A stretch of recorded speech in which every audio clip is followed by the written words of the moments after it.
Ya, baik. Kita sudah mendengarkan Injil, Sabda Tuhan. Silakan Suster Bene Xavier untuk memulai sharing iman dan renungan malam ini. Iya, selamat malam. Selamat malam. Pagi, selamat siang, selamat sore, selamat malam. Bapak, Ibu, saudara-saudari terkasih dimanapun Anda berada. Salam selamat siang dari kota Wina, Austria. Oh, betul. Ya, terima kasih untuk kesempatan yang diberikan kepada saya malam ini untuk mereka yang ada di Indonesia. Kali ini saya ingin menceritakan atau berbagi pengalaman tentang bagaimana sih kehidupan menggereja di Eropa, terlebih secara khusus di wilayah Jerman dan Austria, di mana saya lebih banyak berada. Tadi kita sudah mendengarkan ya bacaan Injil dari Injil Matius tentang Petrus yang disebut oleh Yesus sebagai batu karang. Tetapi juga selain Petrus yang disebut oleh Yesus sebagai batu karang, Yesus pun diakui oleh Petrus sebagai Mesias. Ya. Jadi tadi kalau kita lihat dari bacaan tersebut, ada beberapa sosok di dalam kisah atau perikop tersebut. Ada Yesus dan ada para murid, termasuk salah satunya adalah Petrus. Ya. Nah, kita tahu siapa sih Yesus ini? Yesus bukan hanya sekedar bukan manusia, tetapi Yesus adalah Allah yang sungguh manusiawi, sekaligus manusia yang sungguh ilahi. Jadi kalau kita tanya, apakah Yesus Tuhan? Iya, dia Tuhan. Apakah Yesus manusia? Iya, dia manusia. Seperti tertulis dalam Injil Yohanes bab 1 ayat 1, pada mulanya adalah sabda, dan sabda itu kemudian menjadi daging, yaitu dalam diri Yesus sendiri. Ya. Jadi, Yesus ini adalah bukan manusia biasa, karena ia dikandung dari Roh Kudus, dikandung oleh perawan Maria, dan kemudian dilahirkan. Yesus ini adalah sabda Allah yang hidup. Ya. Jadi pada mulanya adalah sabda, dan sabda itu menjadi daging. Yesus adalah sabda Allah yang kemudian terwujud dalam sosok manusia yang mewahyukan diri, Allah mewahyukan dirinya kepada manusia dalam sosok Yesus. Nah, itulah panggilan Allah kepada manusia. Panggilan Allah kepada manusia itu yang kita kenal dengan istilah wahyu. Ya. Dan bagaimana manusia bisa menjawab panggilan Allah tersebut? Bagaimana manusia bisa menjawab wahyu tersebut? Itu yang dikatakan iman. Jadi komunikasi antara Allah dengan manusia itu adalah komunikasi dalam bentuk wahyu yang diturunkan dari Allah kepada manusia dan manusia kepada Allah dalam bentuk iman. Ini share screen-nya ditutup aja, nanti saya yang share screen sendiri supaya saya bisa menunjuk nanti ke bagian mana. Terima kasih untuk bantuannya. Ya. Nah, kalau tadi kita lihat dari perikop yang tadi, ya, ada jawaban yang sangat-sangat menarik dari Petrus. Ini sudah lewat, ini bacaan Injil sudah lewat, saya geser ke sini. Nah, kalau kita lihat di gambar ini, sosok Yesus bertanya kepada para muridnya, siapakah anak manusia itu? Ya, dari murid-murid yang lain ada yang menjawab sebagai Elia, sebagai Yohanes Pembaptis, ada juga menjawab salah seorang dari para nabi. Tetapi Petrus punya jawaban yang berbeda. Ia menjawab, engkau adalah Mesias, anak Allah yang hidup. Nah, jawaban ini yang sangat menunjukkan bahwa Petrus punya iman yang begitu kuat. Ia mempercayai bahwa Yesus adalah Mesias. Bukan hanya sebagai salah satu di antara nabi, bukan hanya sebagai Elia, bukan hanya sebagai Yohanes Pembaptis yang membukakan jalan, bukan. Tetapi sungguh-sungguh Mesias, sungguh-sungguh anak Allah yang hidup. Kita tahu dalam kisah sengsara Yesus, Petrus memang sempat menyangkal bahwa ia tidak mengenal Yesus 3 kali. Tetapi sesungguhnya dalam diri Petrus terdapat iman yang sungguh kuat. Ketika Yesus bertanya, siapakah aku bagimu? Maka Petrus berani mengakui, engkau adalah Mesias, engkau adalah anak Allah yang hidup. Dan pengakuan Petrus ini akan terhadap Yesus punya arti yang begitu penting. Karena jawaban Petrus bukan muncul dari dirinya sendiri sebagai manusia, tetapi ada daya kuasa Roh Kudus, ada daya Allah yang memberikan kekuatan kepadanya untuk membuatnya berani menjawab, berani mengakui bahwa Yesus adalah Mesias. Dan ini yang kemudian membuat Yesus pun memberi peneguhan kepada Petrus bahwa Petrus, engkau adalah batu karang, dan di atas batu karang ini akan kudirikan jemaatku. Artinya apa? Tuhan mempercayakan berdirinya gerejanya, berdirinya jemaatnya, umatnya dalam iman. Gereja tidak akan berdiri kalau kita tidak punya iman.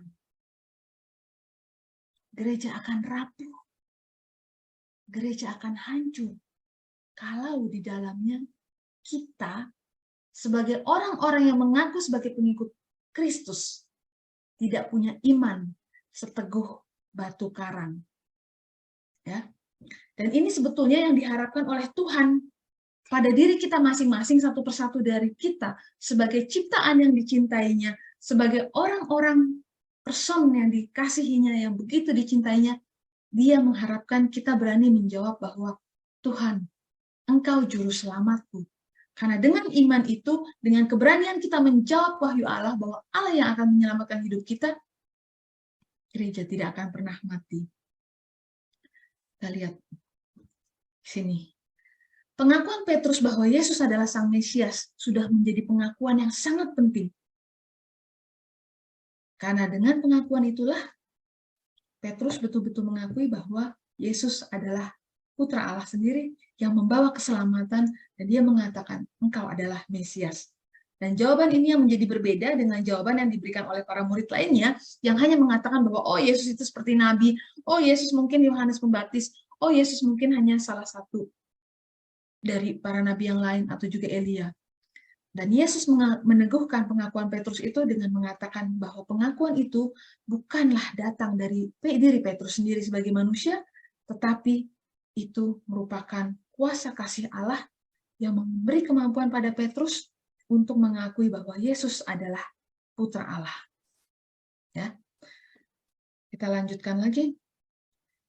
Ini gambar salah satu, ini gambar bagian atap ceiling, ya, langit-langit di sakristi Katedral Stephans di kota Wina, Austria.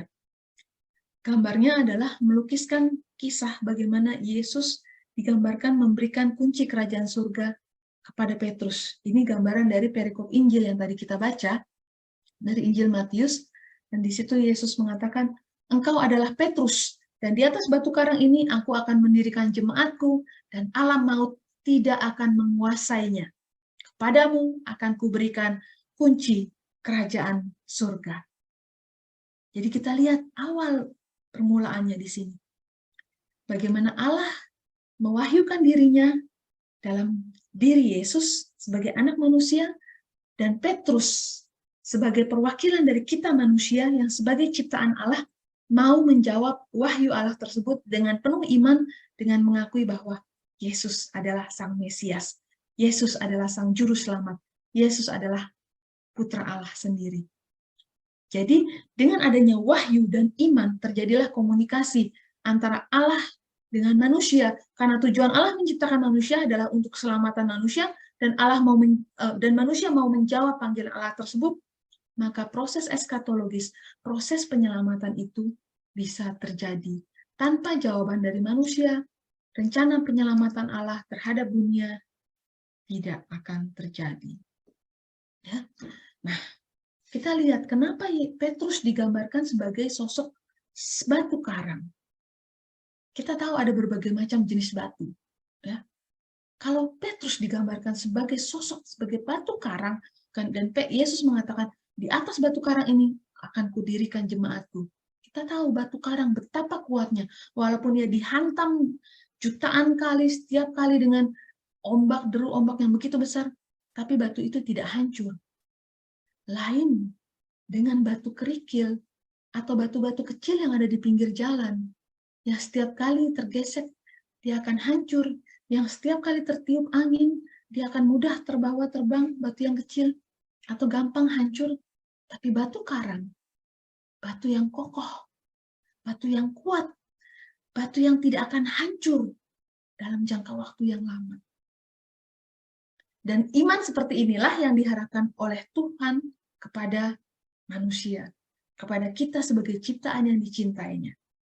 Dan itu ditemukan juga dalam sosok Petrus. Ya.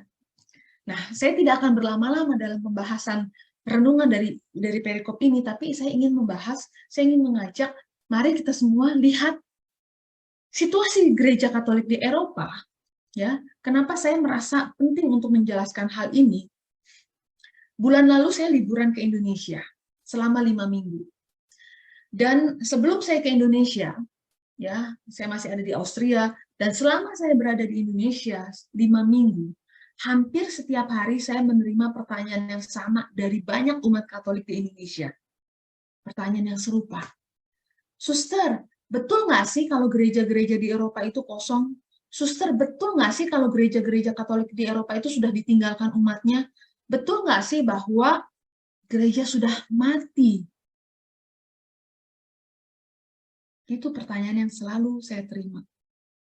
Dan saya melihat, atau saya merasa bahwa ini hal yang harus saya luruskan. Ya. Tapi saya bisa mengerti kenapa pertanyaan-pertanyaan itu muncul. Karena banyak media yang mengangkat berita tentang, kita lihat di sini, saya cantumkan beberapa contoh dari CNN. Kenapa gereja-gereja di Eropa makin sepi jemaat? Lalu dari Sindo News, fenomena gereja-gereja di penjuru Eropa berubah fungsi menjadi hotel hingga bar. Dari Detik News, gereja Katolik dan Protestan di Jerman kehilangan 430.000 anggota. Berikutnya lagi dari CNBC, lagi tren, gereja di Eropa diubah menjadi tempat dugem dan hotel. Lalu juga ada dari Majalah Hidup, dan ini artikel yang saya tulis sebetulnya. Bir adalah bukti kasih Tuhan demi kebahagiaan kita. Kisah gereja Jopen di Haarlem, Belanda. Jadi ada sebuah gereja di daerah di Haarlem, Belanda, yang sudah berubah fungsi menjadi tempat brewery dan di situ jadi orang bisa minum berbagai jenis bir. Juga berita lainnya yang juga saya tulis, kekatolikan mulai hidup sejak tahun 174, ada gejala jumlah umat Katolik di Austria terus menurun. Nah, ini kan berita-berita yang muncul di media, yang seakan-akan mau meneror kita, mau membuat kita ketakutan bahwa gereja sudah pelan-pelan mulai mati, mulai runtuh gereja di Eropa. Kita pernah terbayangan, kita pernah diteror bahwa gereja akan dihancurkan. Kalau kamu mengadakan ibadah, kami akan membom gerejamu. Banyak teror-teror seperti itu yang sudah sering kita alami. Tapi apakah kemudian itu terjadi? Ada yang terjadi, ada juga yang hanya sekedar teror belaka. Tujuannya apa teror tersebut? Untuk membuat kita takut, untuk membuat kita khawatir. Karena begitu kita khawatir, begitu kita takut, pikiran kita hanya akan dipenuhi oleh hal-hal yang negatif. Dan apa yang terjadi kalau pikiran kita dan hati kita sudah dipenuhi hal-hal negatif? Kita tidak lagi melihat kasih. Kita tidak lagi melihat bahwa ada cinta Tuhan di situ. Karena kita sudah dipenuhi dengan ketakutan. Nah, seringkali media lebih senang mengangkat berita-berita yang negatif. Karena itu yang memang lebih menjual. Tetapi begitu terjadi hal-hal yang positif, itu tidak banyak diangkat oleh media. Karena tentu saja kurang menjual. Tapi saya mau mengajak, mari kita lihat faktanya. Apakah seluruh berita-berita ini betul adanya?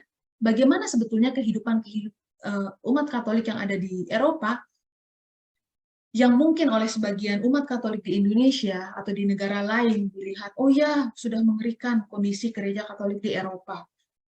Tapi saya sebagai orang yang hidup di sini, saya yang sehari-hari hidup bersama umat, karena saya bekerja di salah satu paroki, dan saya juga melayani perayaan liturgi di beberapa gereja sekaligus, Saya hidup langsung dengan umat Katolik di sini.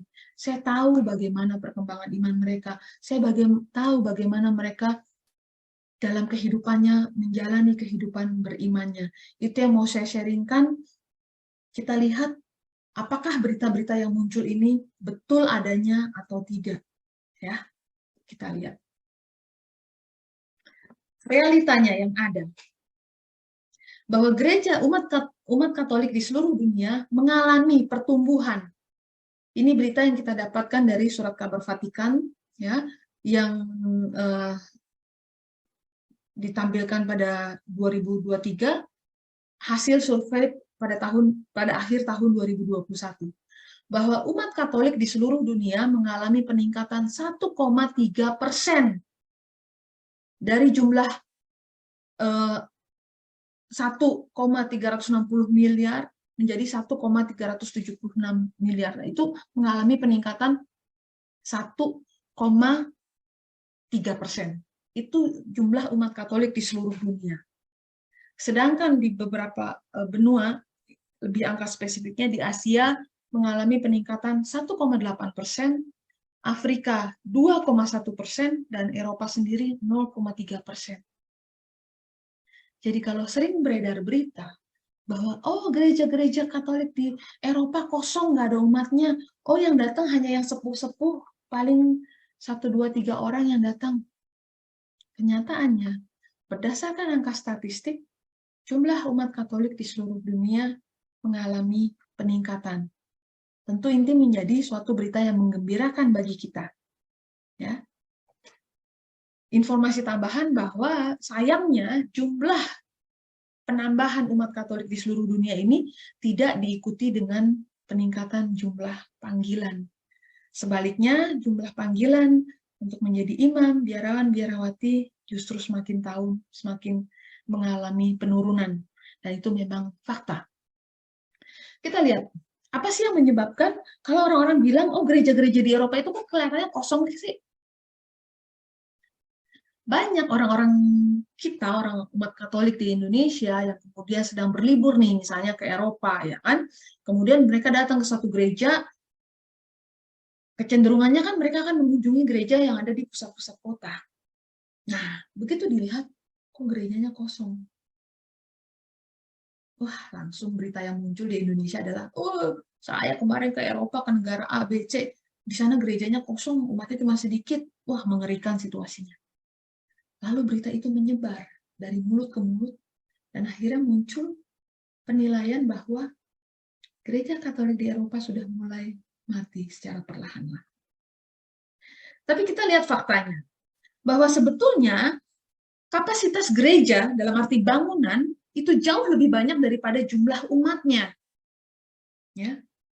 Contoh aja deh, salah satu contoh misalnya, di Keuskupan Agung Wina, terdapat 1.584 gereja. Padahal jumlah penduduk di keseluruhan Austria hanya 8,5 juta. Dan kalau dari 8,5 juta penduduk itu, umat Katoliknya hanya 54%, maka jumlah umat Katolik di keseluruhan Austria paling sekitar 4 jutaan. Itu di seluruh Austria. Tapi di Keuskupan Agung Wina, pasti jumlah umatnya lebih sedikit lagi. Sedangkan jumlah gereja yang dimiliki ada 1.584.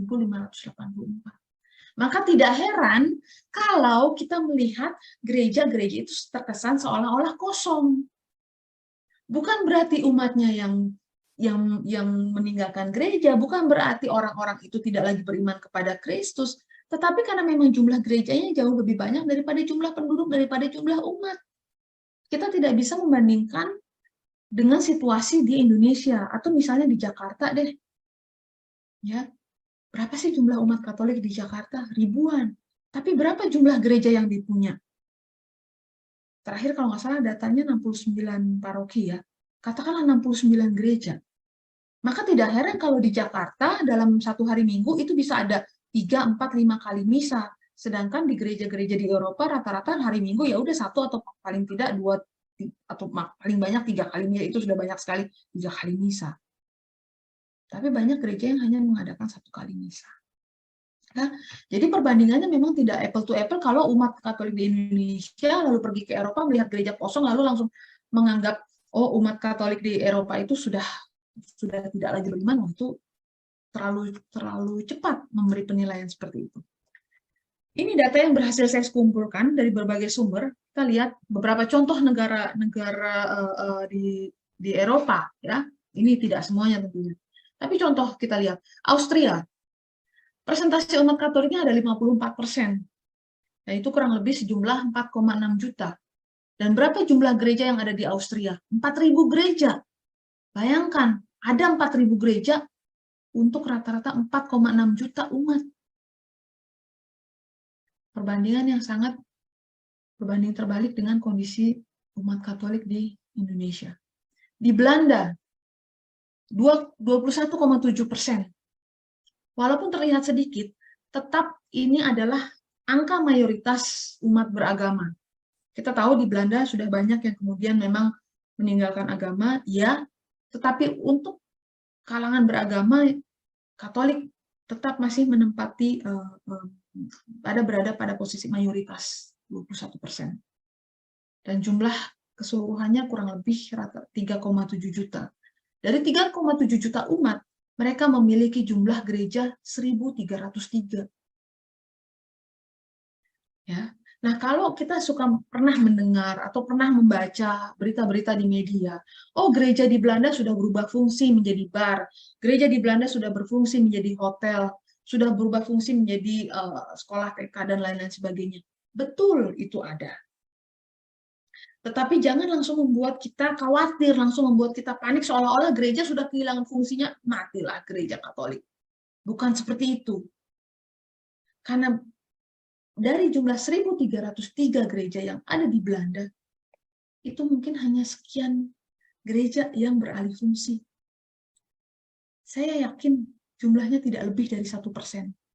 Yang artinya mungkin tidak lebih dari 13 gereja yang berubah fungsi menjadi hotel, bar, atau tempat penyulingan bir, dan lain-lain sebagainya.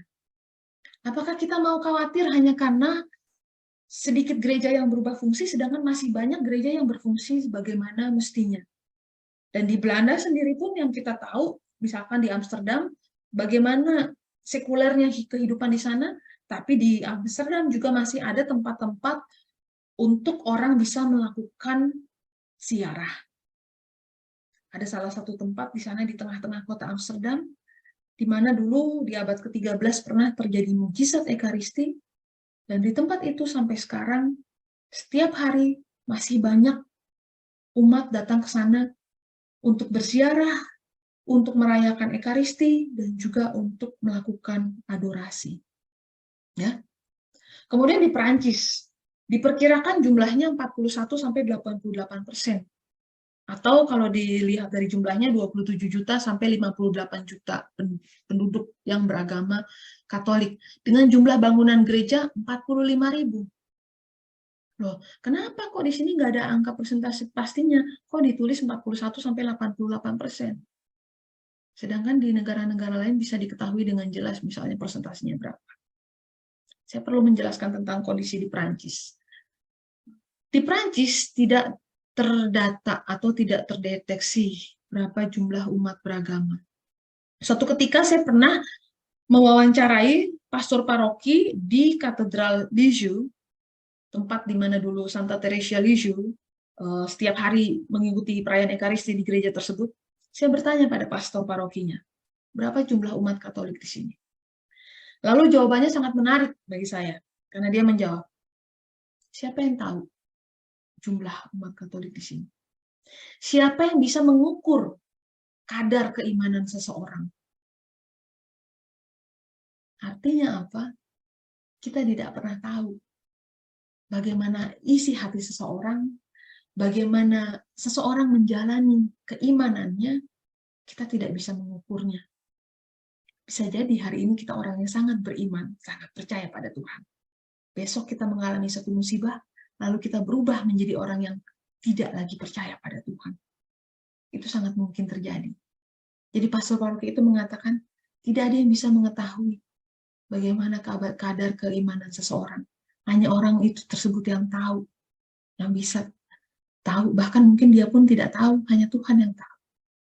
Jadi kita tidak pantas untuk mengukur, untuk mengetahui berapa jumlah umat yang ada di sini.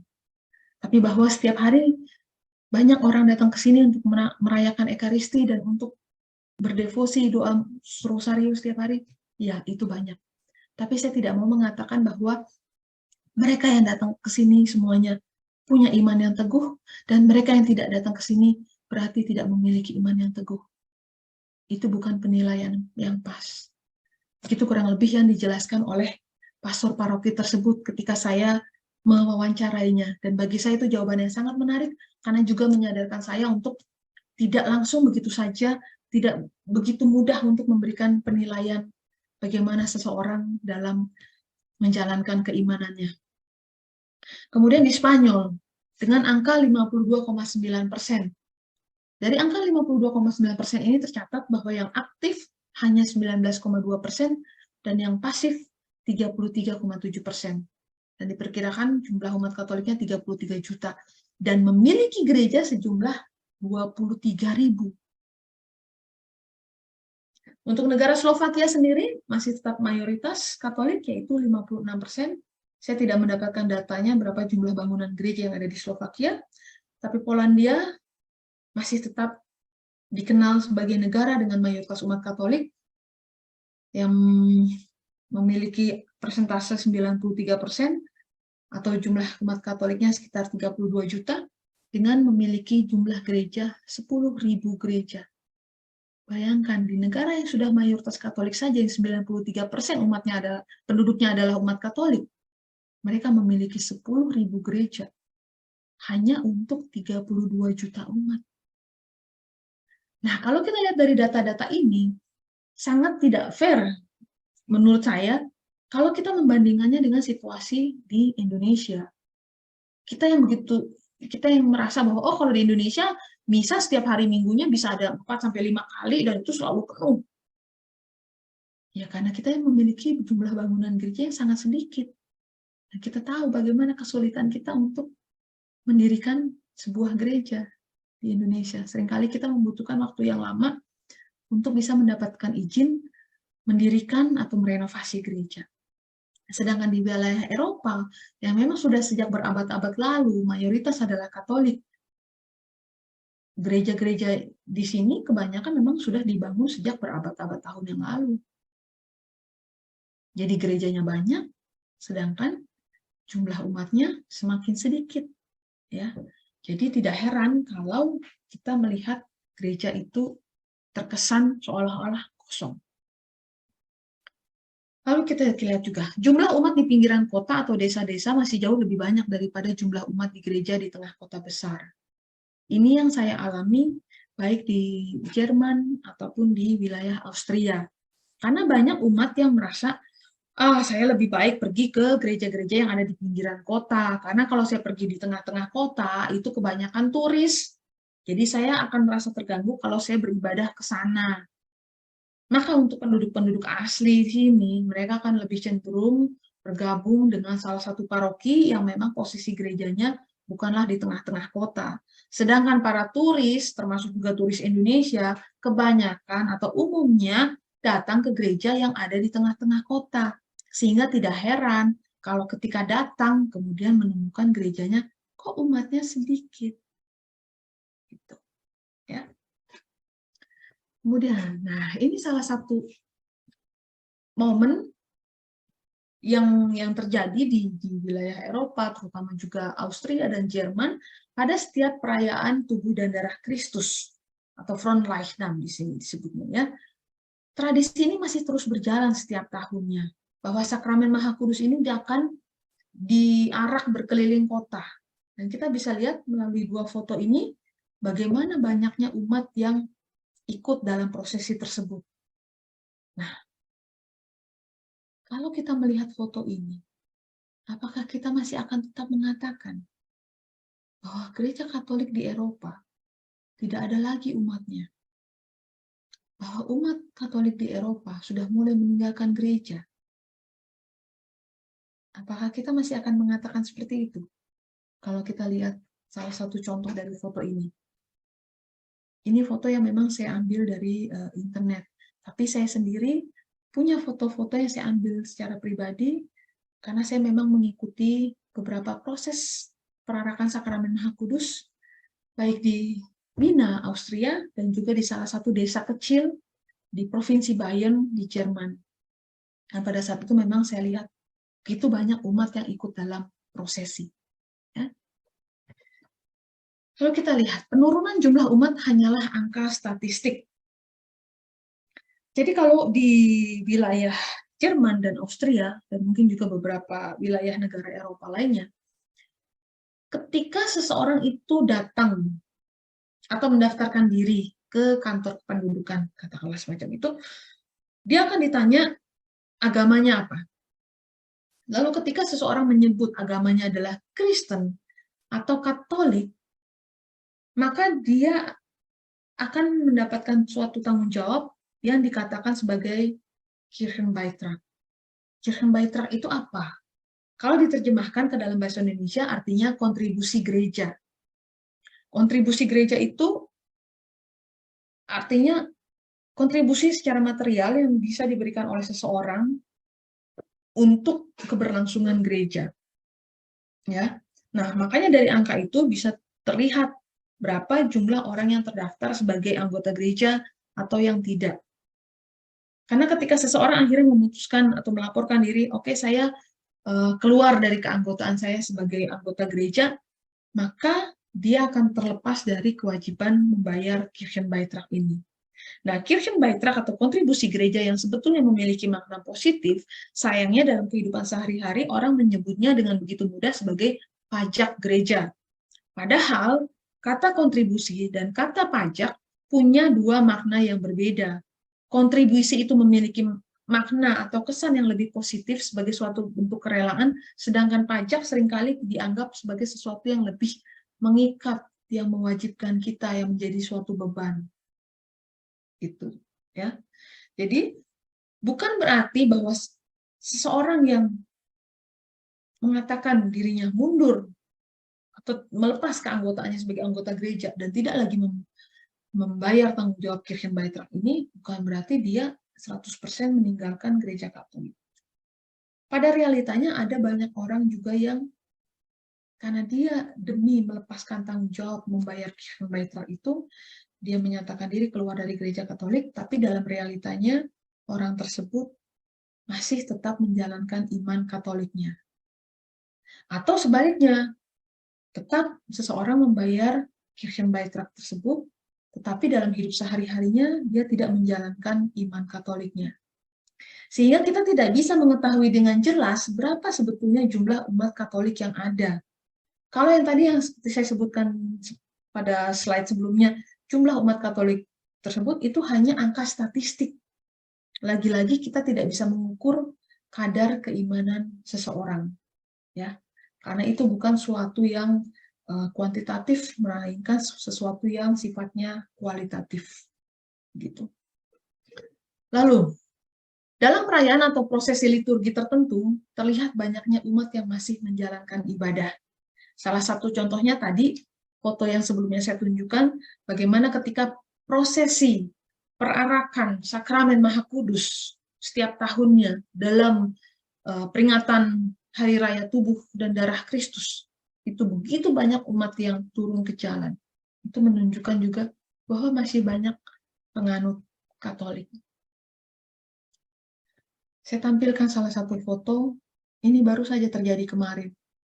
Perayaan Ekaristi pada Pesta Nama Maria, ya, Pesta Nama Maria dirayakan hari ini ya, 12 September, mungkin di Indonesia baru hari ini, tapi di Vienna dirayakan secara besar-besaran kemarin pada hari Sabtu dan Minggu, di Stephansdom atau Katedral Stephans di Wina, Austria.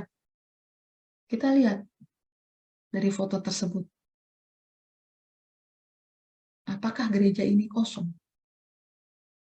Jadi kalau ada anggapan-anggapan, ada berita-berita yang beredar di Indonesia bahwa gereja Katolik di Eropa kosong, tidak semuanya. Kalau kita lihat dari foto ini baru terjadi kemarin, 2 hari yang lalu. Betapa penuhnya umat. Ribuan datang ke situ. untuk mengikuti perayaan Ekaristi, untuk mengikuti prosesi Maria. Dan pada saat itu, keseluruhan rangkaian acara berlangsung atau berdurasi sekitar 3 jam. Karena dimulai dari proses renungan, doa rosario, kemudian perayaan Ekaristi, dan perarakan patung Maria. Dan umat setia untuk tetap berada di tempat selama durasi waktu, kira-kira 3 jam. Bukankah itu sesuatu yang mengagumkan? Bukankah itu sesuatu yang luar biasa? Kita bisa melihat bagaimana masih banyak umat yang menjalankan keimanannya. Masih banyak orang yang percaya dan berharap pada pertolongan rahmat Tuhan dengan dia mau datang ke gereja dan mengikuti perayaan Ekaristi. Kita lihat lagi. Hal lain lagi. Masih banyak generasi muda yang mau aktif dalam kehidupan menggereja. Bahkan sangat kuat berdevosi. Saya aktif di 4 gereja. Ya. Saya pernah bekerja di salah satu paroki, tepat posisinya di samping biara kami. Itu paroki kecil sebetulnya. Tetapi luar biasa anak mudanya sangat-sangat aktif, anak-anaknya juga sangat aktif. Jadi kalau anggapan kita umat Katolik di Indonesia mengira, wah, yang ke gereja yang tua-tua doang, anak mudanya udah nggak mau ke gereja. Itu salah besar. Karena dalam kenyataannya masih banyak orang muda di Austria, orang muda di negara-negara Eropa lainnya yang mereka masih mau menjalankan iman Katolik. Minggu lalu, saya punya pengalaman yang sangat menarik. Saya sedang berjalan bersama seorang pastor paroki. Ya. Kemudian datang 4 remaja laki-laki menghampiri pastor paroki tersebut dan bertanya, Romo, kami mau sakramen Krisma dong. Di mana, kapan kami harus mendaftar? Peristiwa sesimpel itu, sesederhana itu, 4 remaja usia 14-15 tahun datang kepada pastor paroki dan mengungkapkan keinginan mereka untuk menerima sakramen Krisma. Itu bagi saya momen yang luar biasa yang menunjukkan cinta Allah itu besar. Karena apa? Keinginan untuk menerima sakramen Krisma, kesadaran bahwa ia harus menerima sakramen Krisma, itu datang dari diri mereka sendiri. Bukan orang tuanya yang nanya, bukan orang tuanya yang nyodorin anaknya untuk kamu ikut sakramen Krisma. Ini datang dari si anak sendiri. Mereka yang dengan kesadarannya, mereka mau untuk terima sakramen Krisma.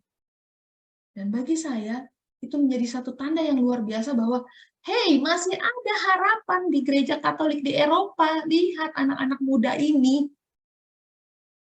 Jadi apa yang saudara-saudari kira di Indonesia bahwa tidak ada lagi harapan di gereja Eropa, itu salah. Masih banyak anak-anak muda yang mau menjalankan iman Katolik. Ini salah satu contoh foto penerimaan sakramen Krisma tahun 2023 di Katedral Stefan di Wiener, Austria. Kita lihat berapa banyak anak-anak remaja yang menerima sakramen Krisma. Bukankah anak-anak muda ini adalah harapan gereja di masa depan? Apakah kita yang melihat foto ini tidak bahagia? Apakah hati kita tidak tersentuh? Bahwa Roh Kudus masih terus bekerja, bahwa batu karang di Eropa itu masih terus ada, bukan hanya batu kerikil.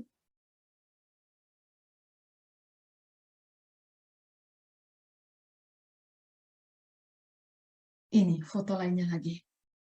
Anak-anak muda di Wiener, Austria yang sangat aktif dalam pelayanan liturgi di gereja.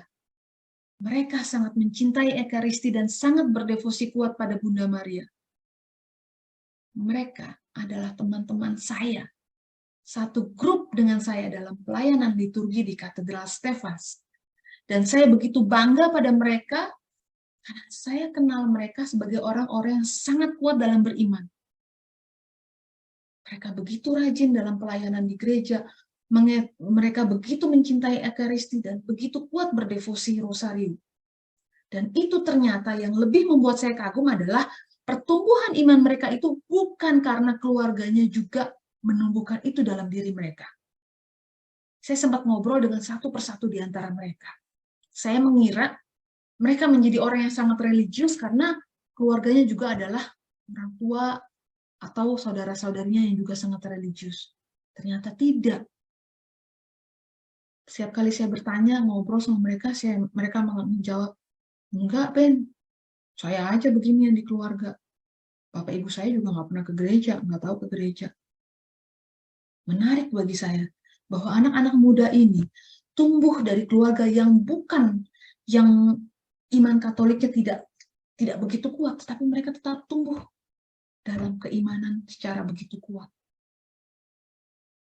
Kadang juga lucu, di dalam WhatsApp grup ya, masing-masing dari kami share foto, oh ini altar saya di kamar, oh ini altar saya di kamar. Itu menjadi sesuatu yang sangat menarik bagi saya, karena bagaimana anak-anak muda ini, mereka bisa punya altar kecil di kamarnya, tempat di mana mereka berdoa, mereka memasang salib, patung Maria, patung Yesus, dan lilin, dan mereka sharing satu sama lain. Di sini saya berdoa. Dan kami setiap 1 jam sebelum tugas misa hari Minggu sore, bersama-sama kami akan berdoa rosario di depan tabernakel. Kadang yang lucu adalah kami berbaris, duduk rapih, dan mendaraskan doa rosario. Lalu di belakang kami, para turis sibuk memotret kami. Kami ini jadi macam sebuah tontonan. Ketika kami berdoa di dalam gereja, di depan tabernakel, sementara turis-turis yang datang ke gereja hanya sekedar untuk melihat atau memotret keindahan gereja, maka keberadaan kami di sana seringkali tampak lebih seperti sebuah tontonan. Ya, kita lihat ya, anak-anak muda ini adalah harapan-harapan gereja di masa depan. Peristiwa-peristiwa iman yang sangat indah masih bisa ditemukan dan dialami di tanah Eropa. Nah, ini pengalaman-pengalaman saya pribadi, bagaimana saya bertemu, berjumpa dengan sesama, dan itu membuat hati saya sungguh tergugah, dan saya bisa mengatakan, luar biasa iman orang ini. Saya pernah menulisnya, atau menceritakannya, untuk majalah Hidup, dengan judul, Aku tertampar oleh pria bersepatu robek dalam gereja dan pemuda dengan praktek black magic. Jadi suatu pagi saya datang ke katedral, saya mau ikut misa, tapi karena sudah agak terlambat maka saya berdiri di belakang. Dan pada saat persembahan tiba, di depan saya tampak seseorang laki-laki dengan tampilan yang sangat kumuh, seperti seorang tunawisma, dan memang dia tunawisma ternyata. Tapi pada saat persembahan, dia mengambil uang dari kantong permen yang dia punya pada saat dia kalau sedang mengemis gitu ya, dan dia masukkan persembahan dari kantong permen yang dia punya. Itu peristiwa yang sangat menggugah hati saya, karena saya bisa melihat bagaimana seorang tunawisma yang hidupnya mengemis di jalanan, tapi dia tetap datang ke gereja, dia ikut misa, dan pada saat persembahan, pada saat kolekte, dia memberikan hasil mengemisnya itu untuk gereja. Itu peristiwa yang sangat-sangat menyentuh hati saya, yang membuat saya juga malu. Saya belum tentu setiap kali misa memasukkan uang untuk kolekte, tapi dia yang seorang tunawisma, dia memberikan dari ketidakpunyaannya apa yang dia punya. Ya. Lalu juga seorang pemuda yang datang pada saya ketika saya sedang bertugas di gereja, lalu dia datang. Dia bertanya pada saya, apa maksudnya dosa melawan Roh Kudus? Apakah betul dosa melawan Roh Kudus itu tidak akan diampuni Tuhan? Saya kaget dengan pertanyaan itu. Lalu saya tanya, kenapa kamu bertanya begitu? Dan dia menjelaskan bahwa saya sudah 8 tahun terjerat dalam praktek black magic. Saya ingin bertobat, tapi saya tidak tahu, saya tidak yakin apakah Tuhan akan mengampuni dosa saya ini. Peristiwa sederhana itu menjadi suatu momen yang sangat menggugah keimanan saya. Karena saya melihat seorang pemuda Walaupun ia sudah melakukan praktek black magic selama 8 tahun. Tapi bagaimana Roh Kudus itu menggerakkan hatinya, sehingga ia ada gerakan di hatinya untuk kembali lagi kepada Tuhan. Dan waktu itu, pada intinya dalam pembicaraan tersebut saya katakan, asalkan kamu mau sungguh-sungguh bertobat dan betul-betul mau kembali kepada Tuhan, percayalah. Tuhan pasti mengampunimu dan akan menyambutmu kembali. Dan pada saat itu juga, kami berdoa di depan tabernakel bersama dengan pastor paroki, dan anak itu kembali ke dalam gereja Katolik. Nah, Bapak Ibu Saudara-saudara kasih, dari cerita-cerita yang tadi saya sampaikan, itulah realita yang saya alami selama saya berada di Austria dan di Jerman, bagaimana saya hidup bersama dengan umat di sini. Oh, saya melihat masih banyak harapan dalam gereja Katolik di tanah Eropa ini. Karena saya percaya, batu karang gereja didirikan oleh Allah sendiri dan dipelihara oleh Roh Kudus sepanjang segala masa. Batu karang itu tidak akan pernah hancur, karena kemuliaan Allah nyata sejak dahulu, kini, dan selama-lamanya. Yesus Kristus hadir 2000 tahun yang lalu, dan hingga kini gerejanya masih tetap ada, masih terus berdiri, dan itu tidak akan hancur, karena Allah sendiri yang mendirikannya. Jadi saya mau mengajak Bapak Ibu Saudara-saudari sekalian, mari kita melihat hal-hal yang positif. Jangan kita berfokus pada hal-hal yang negatif. Kalau ada pemberitaan-pemberitaan yang negatif tentang gereja Katolik di Eropa, jangan langsung kita percaya pada pemberitaan tersebut. Jangan langsung kita pesimis bahwa seolah-olah tidak ada lagi harapan di gereja Eropa. Jangan. Mari kita melihat hal-hal yang positif. Supaya itu terus semakin mengembangkan iman kita, terus semakin menguatkan kepercayaan kita, terus semakin membuat kita beriman, berharap, dan penuh kasih. Ingat, karena Allah mengajarkan pada kita iman, harapan, dan kasih.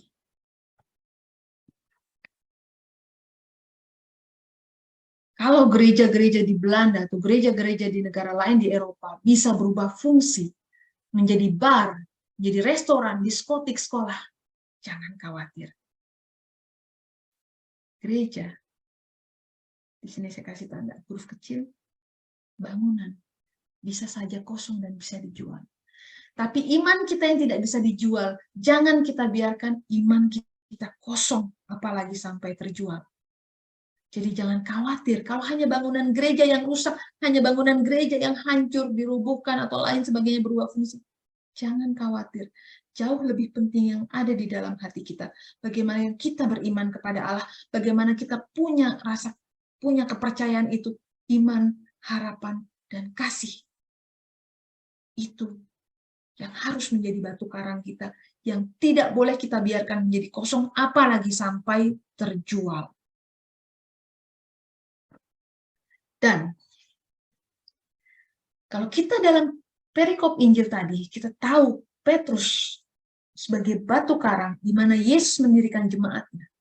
Dan hingga saat ini gereja terus membutuhkan Petrus-Petrus lainnya di berbagai belahan dunia, termasuk Bapak, Ibu, Saudara-saudara sekalian yang ada di Indonesia, di Australia, di Asia, Eropa, Amerika, Afrika, dan dimanapun Anda berada.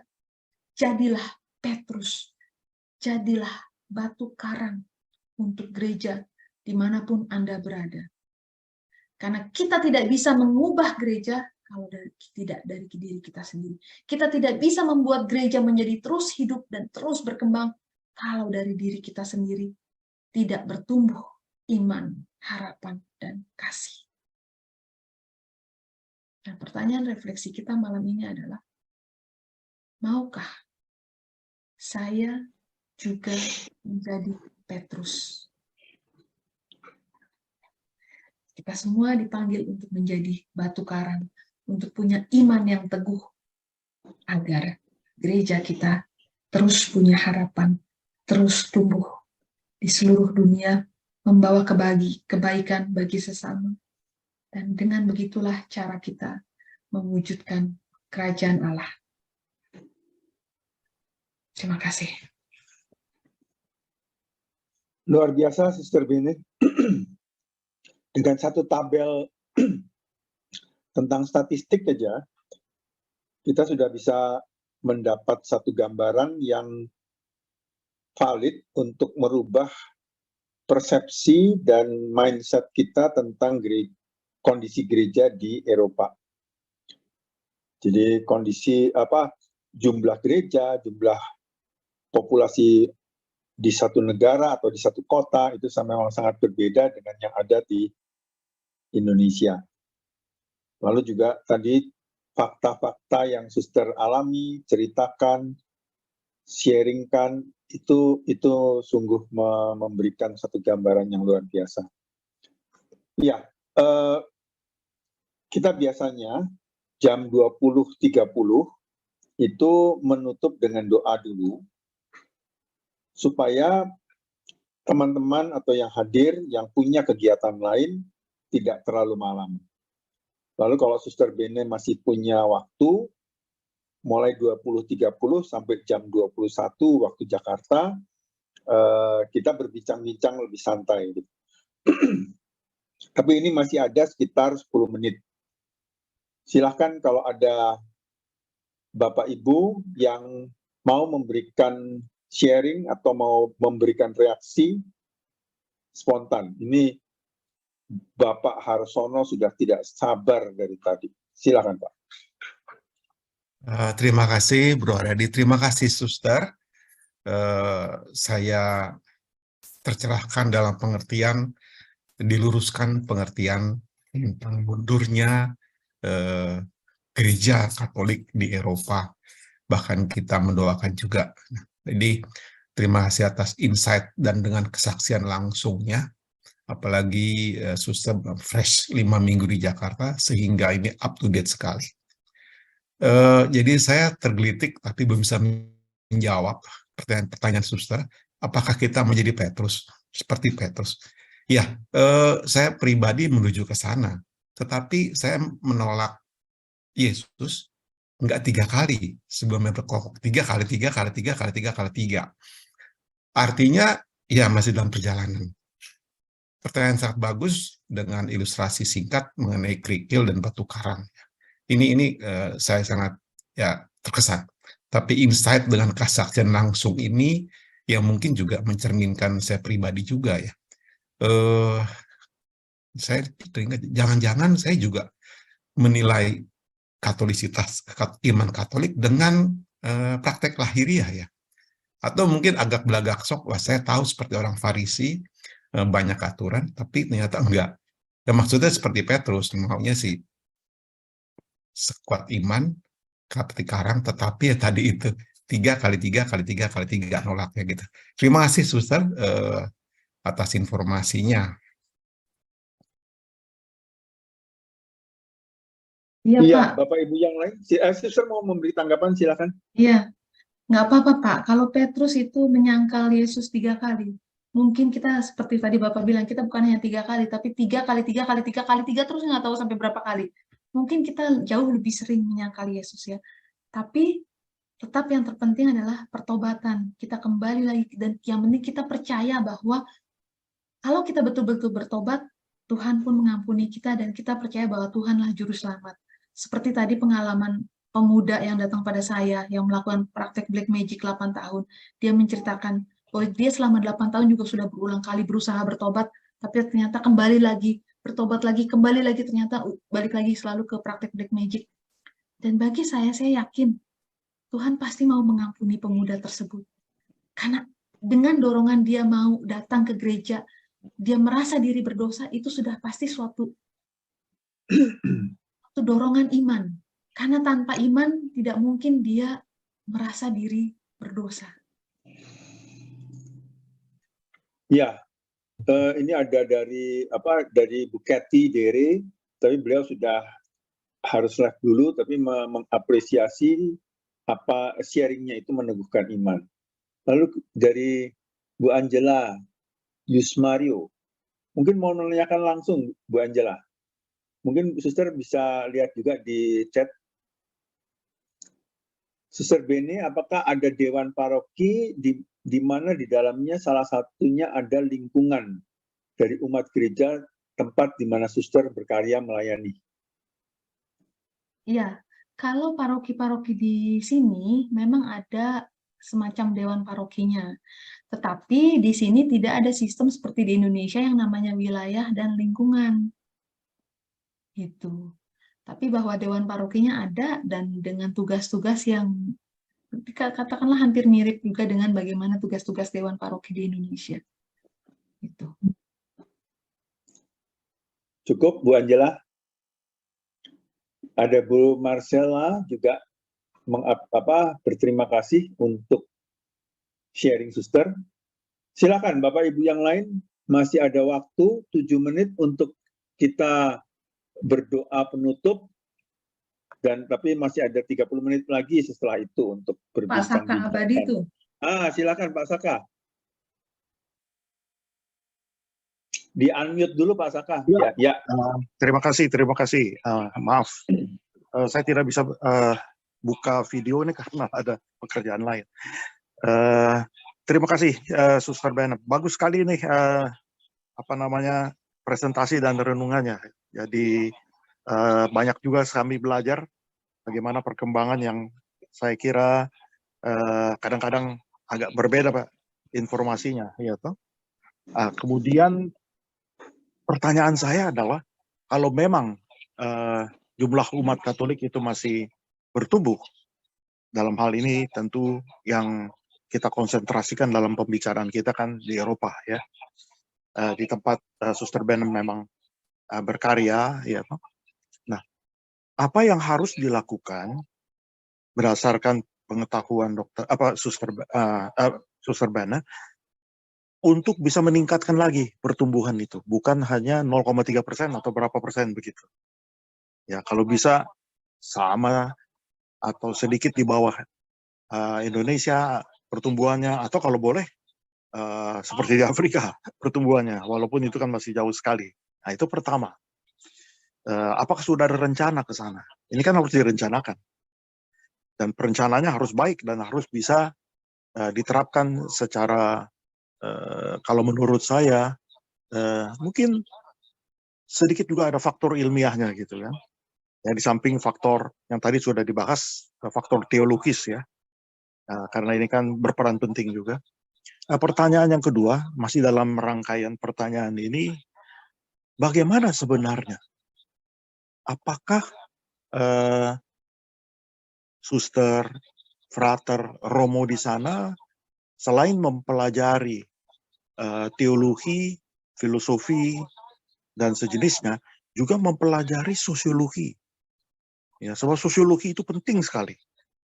Kalau kita mengenal masyarakat dari suatu negara, suatu bangsa, suatu klan atau suatu umat dan lain sebagainya, maka dengan tidak terlalu susah sebenarnya, walaupun memang masih banyak hambatan, kita bisa mengembangkan agama Katolik ini dengan lebih smooth, ya, lebih lancar, supaya betul-betul bisa bertumbuh tanpa ada hambatan yang terlalu berarti.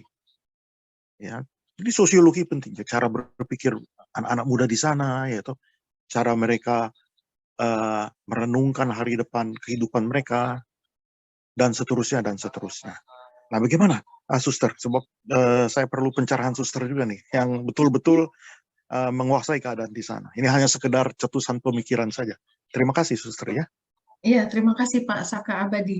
Jadi gini, kondisi gereja Katolik di Eropa, atau paling tidak secara khusus di wilayah Jerman dan Austria, di mana saya lebih banyak berkarya, itu memang sangat berwarna.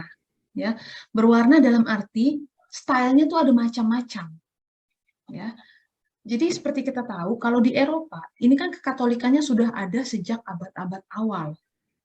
Ya, dan banyak gereja yang sudah dibangun sejak abad-abad pertama juga. Ya, di mana pada saat itu gereja dalam liturginya masih dengan ritus yang sangat-sangat, dengan ritus kuno yang sangat klasik. Dan seiring perkembangan zaman, mulai muncul pelaksanaan ritus-ritus atau liturgi-liturgi yang lebih kreatif. Ya, nah itu yang kemudian oleh gereja Katolik di Eropa, atau paling tidak di Jerman dan Austria, berusaha untuk mengakomodir harapan dari semua umat.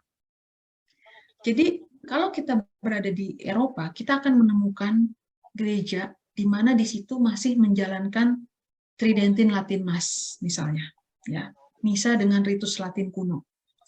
Tapi ada juga gereja yang dengan melaksanakan ritus Latin baru, ritus yang baru, ya, yang setelah Konsili Vatikan kedua. Tapi ada juga paroki-paroki yang banyak mulai melakukan hal-hal kreatif dalam pelaksanaan liturginya. Misalnya, ketika perayaan Ekaristi, dengan melibatkan umat untuk lebih aktif. Misalnya dalam permenungannya apa, kemudian mereka akan mendapatkan kertas dan ballpoint misalnya, untuk menuliskan suatu kata yang paling berkesan dari permenungan hari itu, dan kemudian sama-sama ditaruh di altar. Contohnya seperti itu. Ya, atau hal-hal lainnya, ada banyak kreativitas yang dilakukan. Nah, cara-cara yang berbeda-beda seperti ini yang merupakan usaha dari pihak gereja Katolik untuk mengakomodir keinginan-keinginan umat, demi salah satu alasannya adalah menjaga agar umat tetap mau bertahan di dalam tubuh gereja Katolik, agar mereka tidak keluar, tidak lari ke gereja lain, atau apalagi lari dari gereja, meninggalkan gereja. Itu. Jadi, dan itu dipengaruhi juga latar belakang sosiologis dan psikologis masyarakat di Eropa yang memang dari kecil dalam pola asuhnya sudah terbiasa untuk memiliki kebebasan berpikir, berpendapat, berekspresi.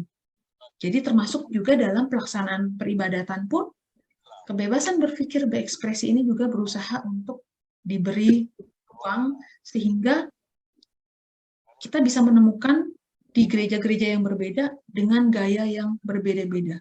Nggak usah heran, karena ini juga salah satu upaya untuk tetap merangkul umat, tetap berada di dalam gereja Katolik itu sendiri, supaya tidak lari.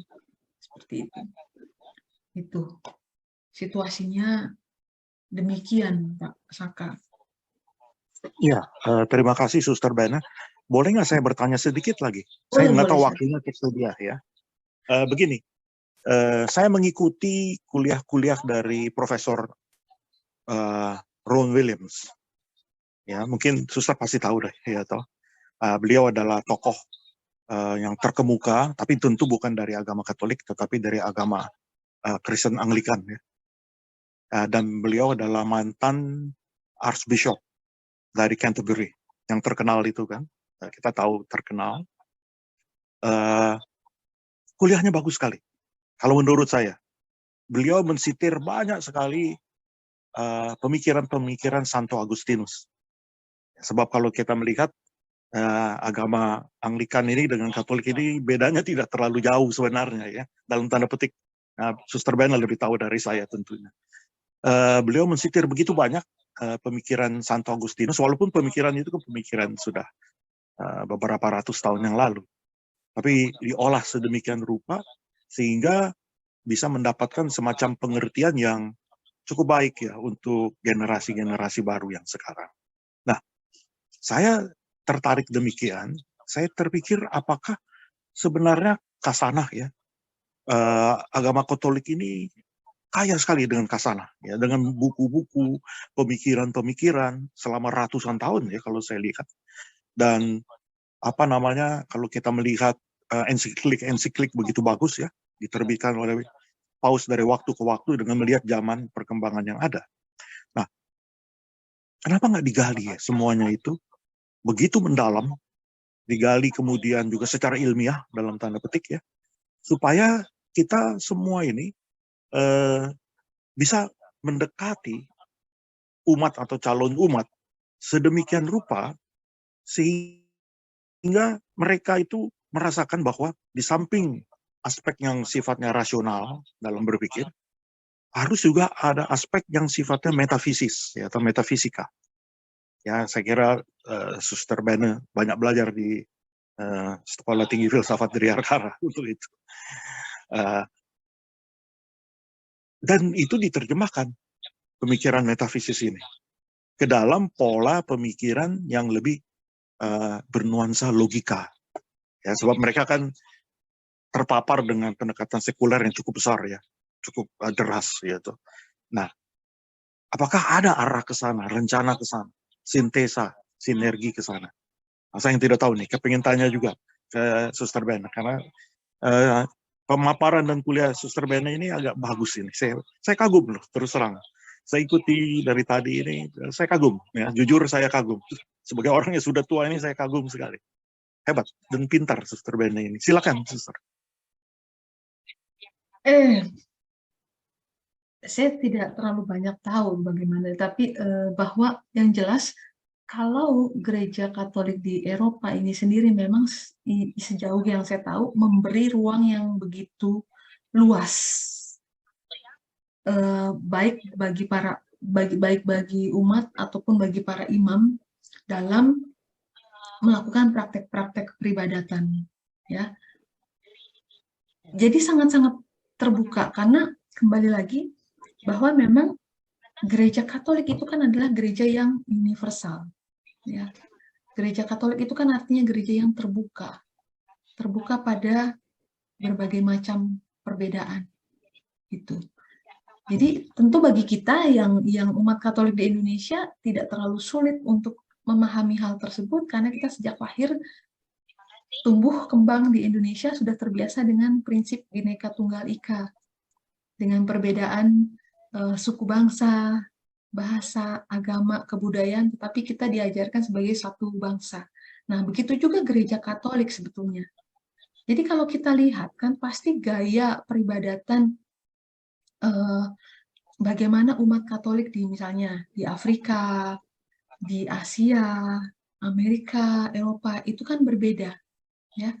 Tetapi tetap dalam pakem atau dalam satu jalur liturgi yang seragam, ya, karena biar bagaimanapun juga gereja Katolik merupakan institusi agama yang punya hierarki dan kita satu dalam hal liturgi sama di seluruh dunia. Makanya salah satu keuntungan kita dengan liturgi Katolik itu adalah walaupun kita tidak mengerti bahasanya, tapi misalnya kita orang Indonesia lalu datang misa di negara manapun gitu ya, yang notabene kita nggak ngerti bahasanya, tapi kita bisa tetap tahu karena kita tahu artinya dalam bahasa Indonesia.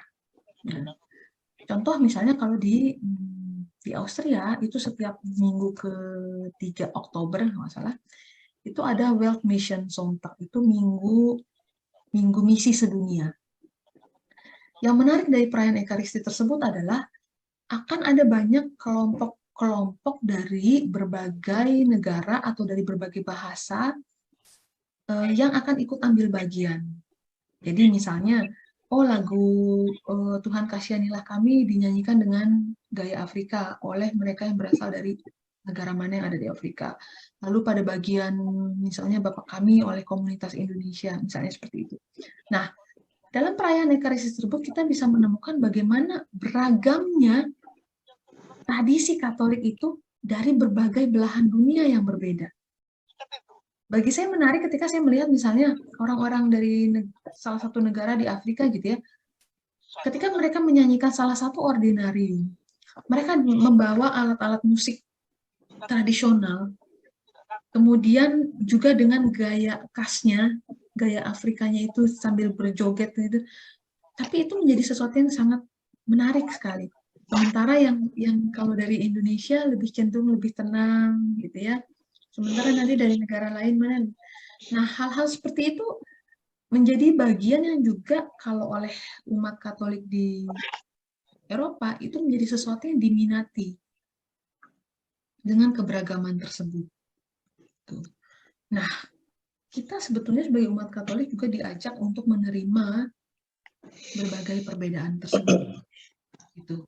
Tetapi walaupun kita berbeda-beda, tetap kita dalam satu jalur. Ada hal-hal yang kita bisa buat secara kreatif, tapi ada hal-hal yang memang tidak bisa kita ubah. Dan hal-hal yang tidak bisa diubah itu sudah diatur dalam dokumen-dokumen gereja. Ya. Jadi contohnya dalam perayaan Ekaristi, liturgi. Ada hal-hal yang bisa kita ubah. Misalnya penggunaan alat musik, ya, misalkan dalam misa inkulturasi, oke. Tetapi dalam doa syukur agung itu yang tidak bisa diubah. Karena sakramen punya unsur materi dan forma yang tidak bisa diubah.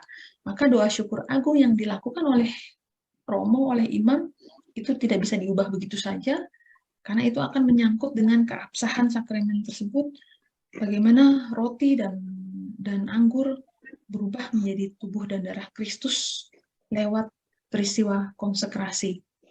Dan itu hanya oleh Gereja Katolik diakui sebagai sah sebagai sakramen kalau doa syukur agung yang diucapkan seperti itu. Tapi untuk hal-hal lainnya bisa dibuat lebih kreatif oleh umat gitu. Jadi ada hal-hal yang bisa bisa ditolerir, tapi ada hal-hal juga yang memang tetap harus kita jaga. Kalau orang Indonesia bilang pakem-pakemnya gitu ya. Nah, itu juga salah satu upaya gereja untuk selalu menjadi memperbaharui diri agar yaitu kita tidak menjadi gereja yang kuno gitu. Oke, Suster. Mungkin kita jeda sebentar untuk doa penutup. Mohon Suster Beni yang membawakan dan juga mohonkan berkat Tuhan untuk kita semua. Terima kasih.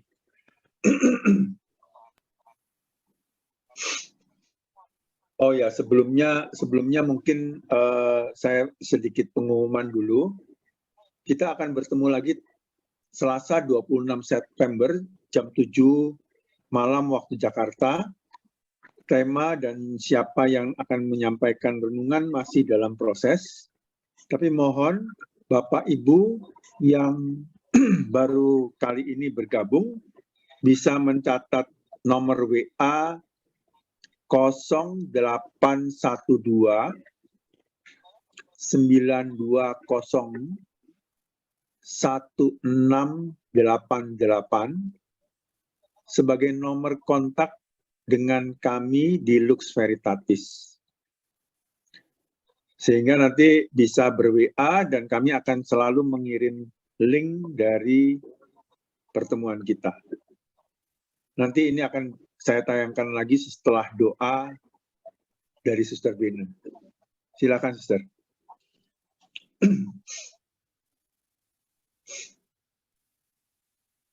Ini doanya doa spontan ya? Ya, doa spontan Yesus. Dalam nama Bapa dan Putra dan Roh Kudus. Amin. Amin. Allah Bapa, Allah Putra, Allah Roh Kudus. Kami mengucap syukur untuk segala kasih karunia yang Kau limpahkan dalam kehidupan kami. Terlebih malam ini kami boleh berkumpul bersama umat-Mu yang berada dari berbagai belahan dunia. Kami boleh bersatu dalam perjumpaan ini, bersatu dalam iman, harapan, dan kasih kepadamu. Tuhan, perkenanlah Engkau mencurahkan rahmat Roh Kudus-Mu kepada kami masing-masing.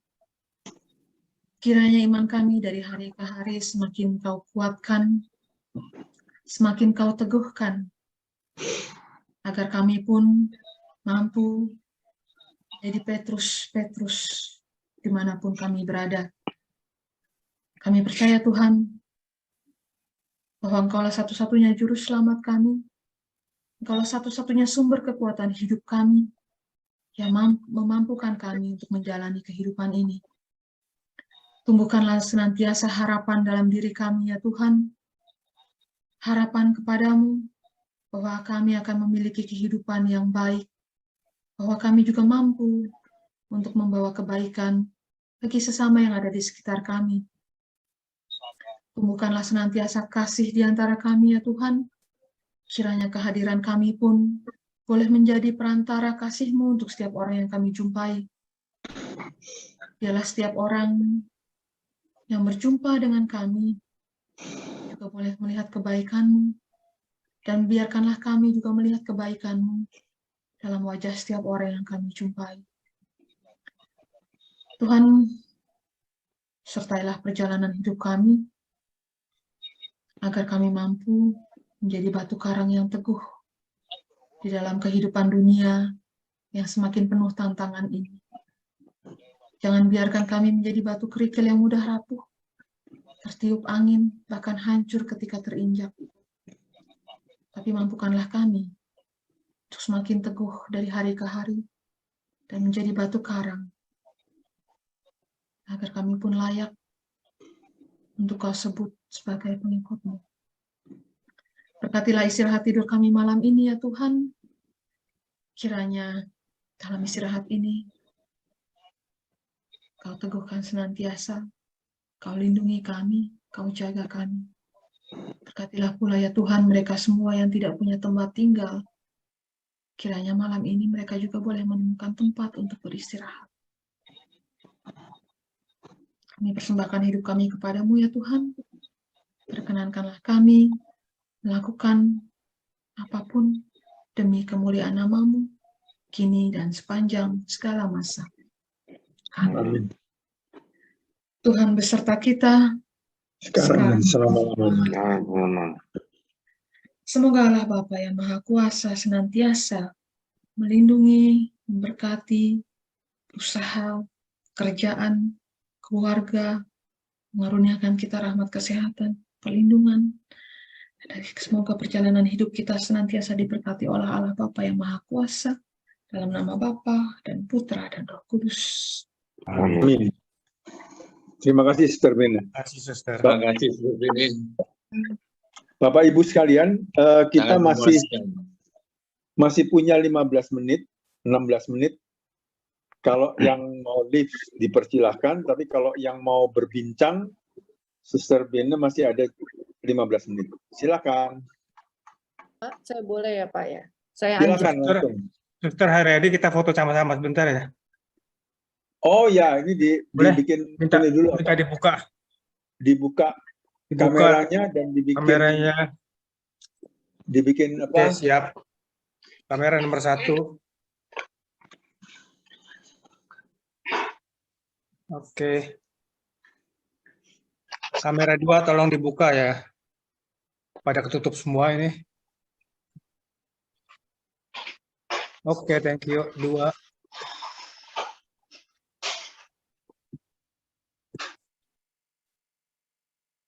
Tiga. Saya ulang yang 1 ya, sebentar. Oke, sudah, terima kasih. Iya, silakan Bu, yang mau bertanya. Saya Pak mau nanya sama Suster. Suster, saya Silakan. tanya soal paroki dan hubungannya dengan lingkungan. Oke, gini Suster, ada kemungkinan di lingkungan umat agar supaya mungkin penanggalan liturgi ya, liturgi itu mereka lebih familiar atau lebih mudah dikomunikasikan, Suster. Seperti itu aja sih. Karena kami, Suster juga tahu lah pasti di Indonesia kan lingkungan itu merupakan salah satu ujung tombak ya dari gereja. Itu aja Suster, apakah mungkin karena banyak benefitnya. Thank you Suster. Bu, tolong pertanyaan ini diulang sekali lagi, ini konteksnya Indonesia ya? Justru saya mau tanya apakah di kalian, di daerah Suster berkarya, lingkungan yang terdiri dari umat-umat itu, umat-umat yang per zona itu ya, per region itu, atau per apa ya namanya, ya per, kan paroki kan dibagi dengan lingkungan ya kalau di Indonesia. Nah, dan itu kan banyak sekali manfaatnya untuk jadi ujung tombak dari gereja. Ya, ya. Apakah di tempat Suster berkarya, lingkungan itu dapat direncanakan untuk dibuat atau nggak tahu kalian seperti apa gitu loh. Sedangkan kan benefitnya banyak sekali kan sebagai ujung tombak gereja. Itu aja sih Suster. Ya. Suster. Terima kasih. Jadi memang situasi sosialnya antara Indonesia dengan di Eropa sangat berbeda ya. Kita tahu misalnya gini, di Indonesia jumlah penduduknya kan 270 juta. Kalau umat Katolik itu katakanlah 8%-nya, itu kan sudah hampir 20 juta sendiri ya. Sedangkan di Austria itu jumlah penduduknya keseluruhan hanya 8,5 juta. Nggak ada setengahnya Jakarta. Itu sudah satu negara. Dan jumlah umat Katoliknya hanya 54%, jadi hanya sekitar di dalam satu negara ini 4, sekian juta. Nggak sampai 5 juta. Ya. Maka dengan jumlah gereja yang segitu banyak, misalnya di Keuskupan Agung Wina, jumlah gerejanya ada 1584. Maka di dalam satu gereja atau katakanlah satu paroki, itu jumlah umatnya nggak banyak. Jadi tidak ada kurang efektif kalau dibikin seperti di Indonesia dengan adanya pembagian wilayah atau lingkungan. Jadi memang itu tidak dibikin. Di Indonesia dibikin pembagian wilayah lingkungan karena memang jumlah umatnya yang cukup banyak, sehingga untuk mengkoordinirnya supaya lebih memudahkan dibuatlah sistem wilayah dan lingkungan supaya lebih jadi kelompok-kelompok kecil gitu ya. Nah, kalau di sini satu paroki mungkin jumlah umatnya sama kalau di Indonesia umat satu wilayah, satu lingkungan doang, bukan satu wilayah lagi, satu lingkungan. Jadi mau dibaginya gimana lagi gitu ya.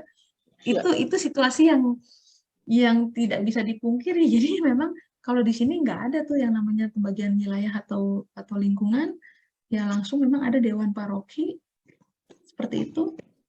Tapi ya sudah, umat bisa berhubungan langsung dengan romo parokinya seperti itu. Kalaupun karena gini, dan situasi yang berbeda juga di Indonesia, atau paling tidak yang saya tahu di Jakarta misalnya, itu dalam satu gereja atau dalam satu paroki bisa ada dua romo ya.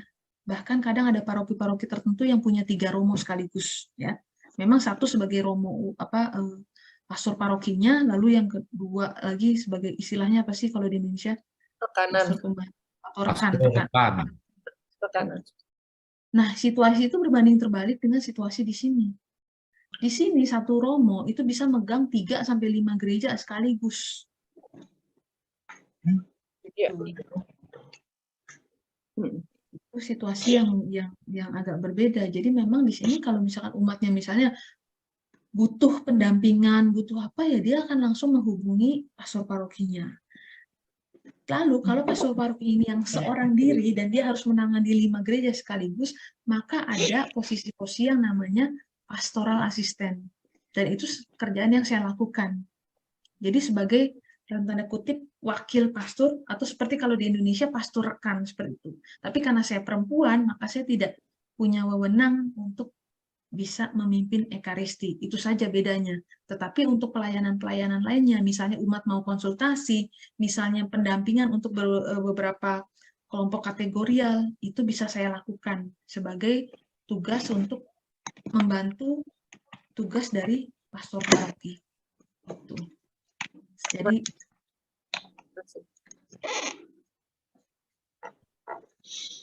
silahkan yang lain kalau masih ada pertanyaan, biar bisa tidur nyenyak malam ini, nggak penasaran kan? Nah kalau nggak ditanya, ntar nggak bisa tidur lagi.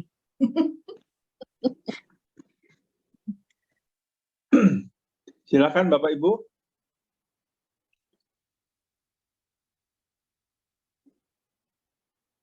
Kalau nggak ada juga nggak apa-apa, jangan diada-adain iya, sih. Rupanya sudah sangat jelas, Sister. Iya. Ya, harapan saya sih bagi Bapak Ibu semuanya, mulai sekarang kita berpikir lebih positif terhadap kondisi gereja Katolik di Eropa, bahwa nggak semuanya gereja itu kosong, nggak semuanya gereja itu berubah fungsi menjadi bar, jadi restoran. Itu memang ada, memang betul ada, tapi iman itu masih tetap tumbuh kok di sini. Iya, dan tadi juga Suster jelaskan bahwa keimanan itu kan tidak terukur dalam statistik ya. Dan itu yang masih dipercaya oleh para imam dan masyarakat di Eropa dengan berbagai alasan dan situasi masih tetap ada ya, Sister. Ada lagi? Itu Pak Saka tuh masih tunjuk tangan, ada pertanyaan enggak, baru yang dari tadi, atau yang tadi. Ya?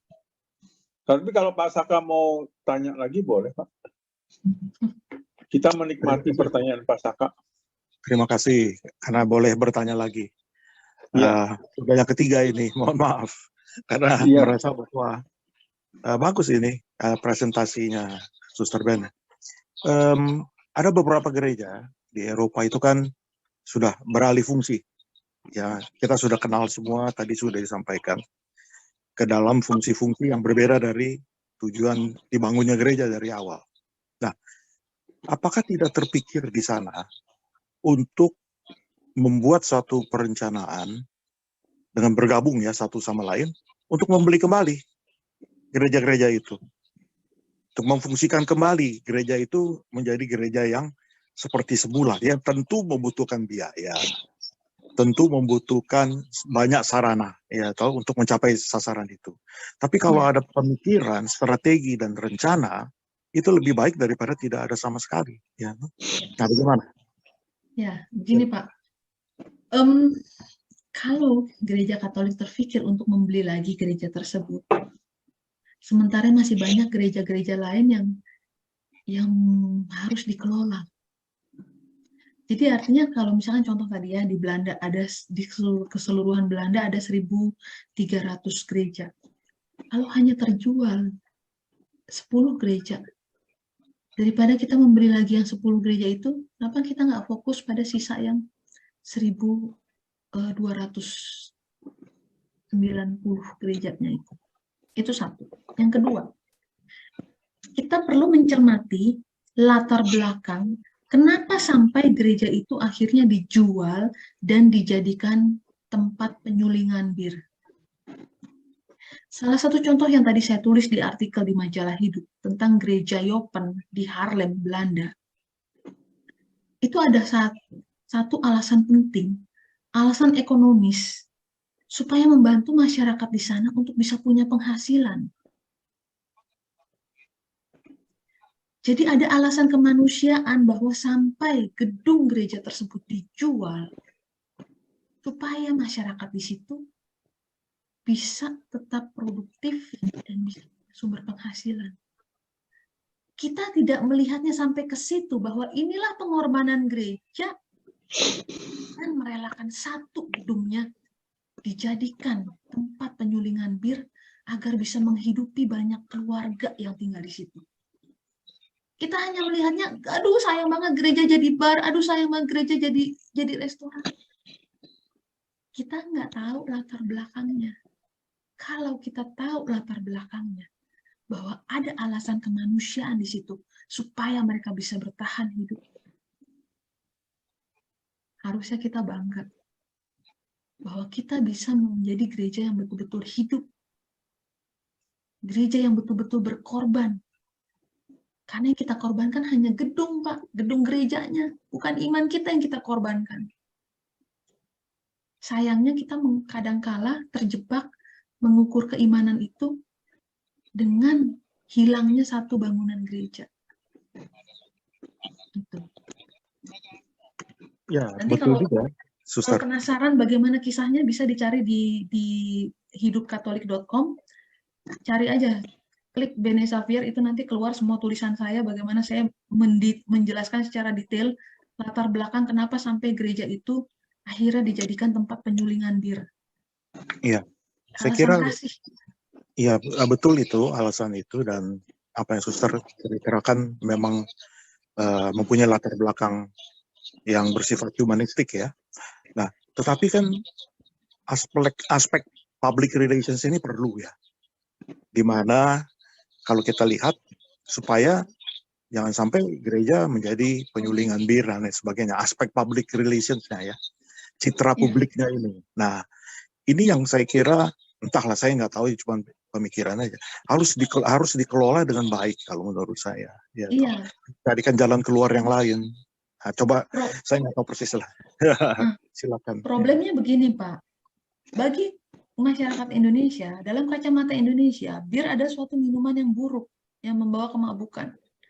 Sedangkan bagi masyarakat Eropa, bir itu sudah minuman sehari-hari yang biasa dikonsumsi, bukan sesuatu minuman yang dianggap jelek. Begitu. Kacamata kita yang dengan kacamata budaya Indonesia yang menganggap bir sebagai sesuatu minuman yang dalam tanda kutip gitu ya, haram lah, atau yang nggak baik lah. Padahal dalam perayaan Ekaristi sendiri, Yesus mengubah air menjadi anggur. Anggur itu bukan sesuatu yang memabukkan. Memang dia ada unsur, ada kadar alkoholnya. Tetapi bagaimana kita bijaksana dalam mengkonsumsi alkohol itu supaya jangan sampai membawa efek yang buruk begitu. Karena kan seperti juga dikatakan, bukan apa yang masuk yang haram, tapi apa yang keluar. Jadi sebetulnya kita jangan terlalu naif menilai bahwa oh bir itu sesuatu minuman yang buruk, oh wine itu minuman yang buruk. Konteks budayanya yang menjadikan kita menilai minuman tersebut menjadi berbeda. Jadi kalau misalnya di Belanda gereja dijadikan tempat penyulingan bir, itu mungkin kalau di Indonesia dijadikan katakanlah tempat pabrik bandreks gitu ya, atau apa gitu, bajigur misalnya. Ini lagi soalnya konteks budaya aja gitu. Yang kalau oleh kacamata Indonesia bir dianggapnya kayak minuman sesuatu yang memabukkan langsung gitu.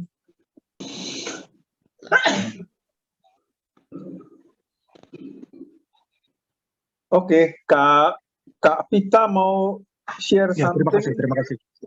Makasih Pak Saka. Kak Vita nih dari tadi menulis saja, coba sedikit bicara supaya kita bisa lihat wajahnya.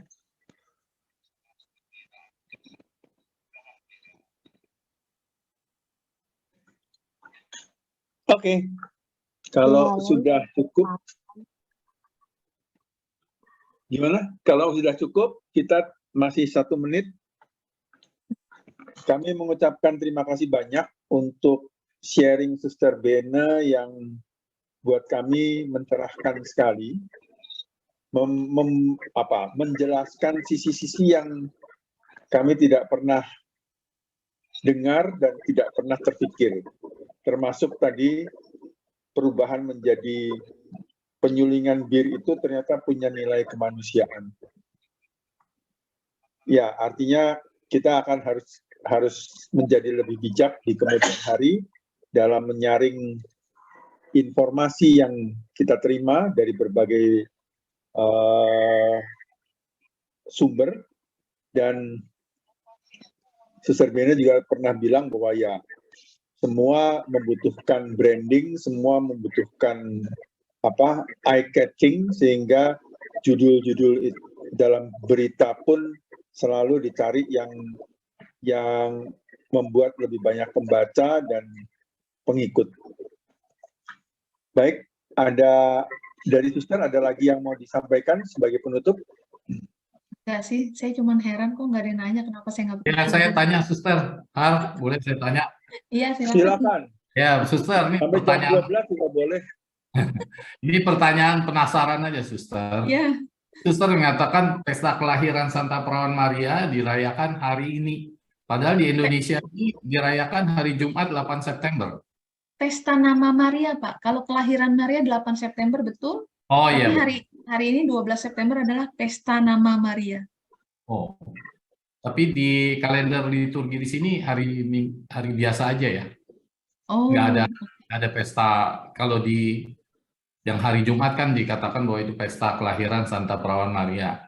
Ada Pak, pesta nama suci Pak. Pesta nama suci hari ini PF Pak, perayaan fakultatif. Ada Pak, ada. Ada fakultatif ya. Oke. Suster. Pak Hartono. Ya. Sudah tadi Suster sepertinya menangkap ya ada gelombang ingin bertanya titik balik. Suster setelah 15 tahun di Kitsannya kemudian jadi suster, kelihatannya udah siap nih. Silakan Suster, kami mau dengar siapa tahu menginspirasi kamu dengan ya kita belum tahu perutusannya, coba. Oh, oke. Ini berarti tentang panggilan ya. Kok tiba-tiba udah jadi wanita karir 15 tahun di Jakarta terus tiba-tiba masuk biara gitu ya. Kesannya tiba-tiba ya untuk orang yang nggak tahu, memang nggak ada yang tahu sih sebenarnya waktu itu. Memang sebetulnya kalau ditanya soal panggilan sejak kapan saya bisa merasakan panggilan itu sejak kecil. sejak masih anak-anak, umur 7 dan 12 tahun itu sudah, sejak usia 12 tahun itu saya sudah memantapkan diri, ya saya akan masuk biara, hidup saya harus menjadi seorang biarawati, hidup sebagai suster. Tetapi memang proses perwujudannya memakan waktu yang sangat lama, kurang lebih 30 tahunan, ya, karena berbagai kondisi yang saya hadapi, kayak misalnya waktu lulus SMA mau masuk biara, terus dinasihatin oleh pastor pembimbing, terlalu muda, sekolah aja dulu, kerja dulu. Oke, akhirnya saya nurut, saya lanjutin, saya kuliah, saya kerja, ini itu segala macam. Akhirnya begitu kerja, keenakan karena kan udah karirnya setiap tahun naik, uangnya juga semakin banyak, gitu kan. Udah kenal uang, kenal karir, kenal banyak temen, kenal pacar juga banyak gitu ya, udah ngerasain ini itu macem-macem. Terus saya pikir saya punya semuanya, punya materi saya punya, teman saya punya, apa banyak, tapi saya ngerasa kebahagiaan itu bukan kebahagiaan sejati. Gitu, kebahagiaannya tuh bahagia duniawi. Dan saya ngerasa bukan di sini jalan saya. Akhirnya setelah saya ziarah ke Tanah Suci, ke Israel, saya di situ titik balik. Akhirnya saya resign dari pekerjaan, saya menyepi, dan kemudian saya memutuskan untuk masuk biara. Gitu. Jadi memang terkesan tiba-tiba, tapi sebetulnya itu memang sudah saya rencanakan atau saya sudah bisa merasakan sejak saya masih anak-anak. Gitu Pak Harsono. Terima kasih PF atas susternya. Lanjutkan. Itu ada Ibu Susan sana sudah senyum-senyum. Tanya cepat. Biar Sebelum bisa ditutup tidur ini. nanti malam Bu, nanti nggak ditanya nggak bisa tidur loh, kebayang-bayang lagi. Itu udah mau ditutup ini. Cepat. Bu Sana. Silakan, mumpung nanya sekarang gratis, kalau nanyanya besok bayar loh. Gak ada yang ditanya, udah jelas Jadi- banget, Ter. Hebat banget ceritanya. Paling mau nggak tahu juga sih, waktu ke Belanda itu ketemu temennya Paul, namanya Yongki ya. Itu mereka tinggal di satu tempat di Rijswijk. Itu besar sekali. Ternyata di dalam rumahnya itu ada kapel dan banyak peninggalan benda-benda rohani pokoknya dari seperti gereja ya, patung, salib, apa ada pokoknya untuk urusan gereja. Saya bingung, saya tanya sama istrinya, ini sebenarnya gereja atau apa? Dia cuma bilang ini sempat mau diambil sama satu ya kita bukan bilang yayasan ya, mungkin kayak perkumpulan tapi yang agamanya Islam gitu. Jadi dia pertahankan dan orang lingkungan di situ minta-minta sama pasangan ini untuk bisa membantu petani-petani itu untuk mengambil tempat itu dan tetap menjadikan tempat itu kapel untuk berdoa dan untuk gathering orang-orang Katolik seperti itu. Jadi saya kagum sekali. Memang itu besar sekali dengan tamannya, empangnya semua besar sekali. Dan saat ini dia sering menerima romo-romo yang belajar di Eropa untuk tinggal di situ. Ya saya cuma cerita. Terus ruangan itu juga. Terus dia bawa saya ke kapelnya dan bagus sekali tempatnya, bagus. Dan saya disuruh pilih patung-patung Bunda Maria cakep-cakep sekali yang saya nggak pernah lihat gitu.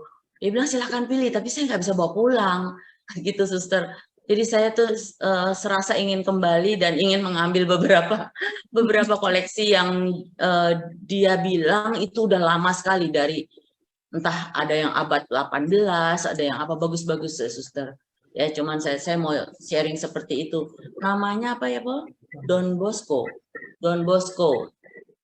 Ya, jadi itu teman, jadi Yongki itu temannya Pak In, semua Pak Arif, semua dah teman-teman Kanisius, Pak Indra mungkin, Pak Harsono mungkin kenal dia juga, Pak siapa Gice, itu Itu semua anak-anak Canisius gitu.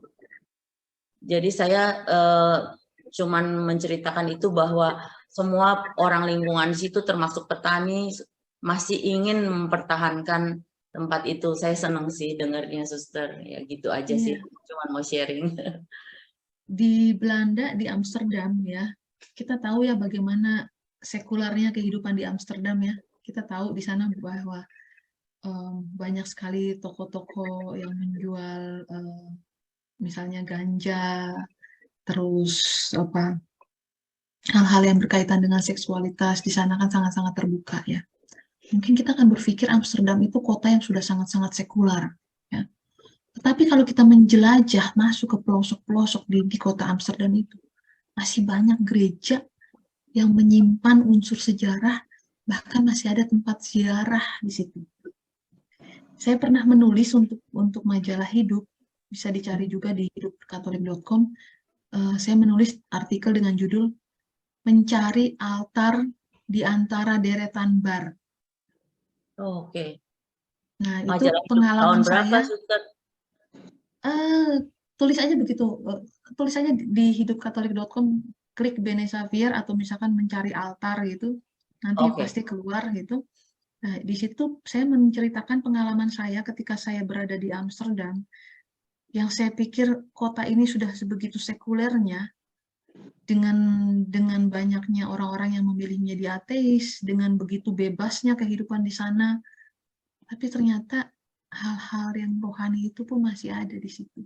Dan itu menarik, karena itu pengalaman iman saya, bagaimana saya berkeliling di antara tempat-tempat yang sekular di Amsterdam untuk menemukan altar. Dan saya menemukan itu.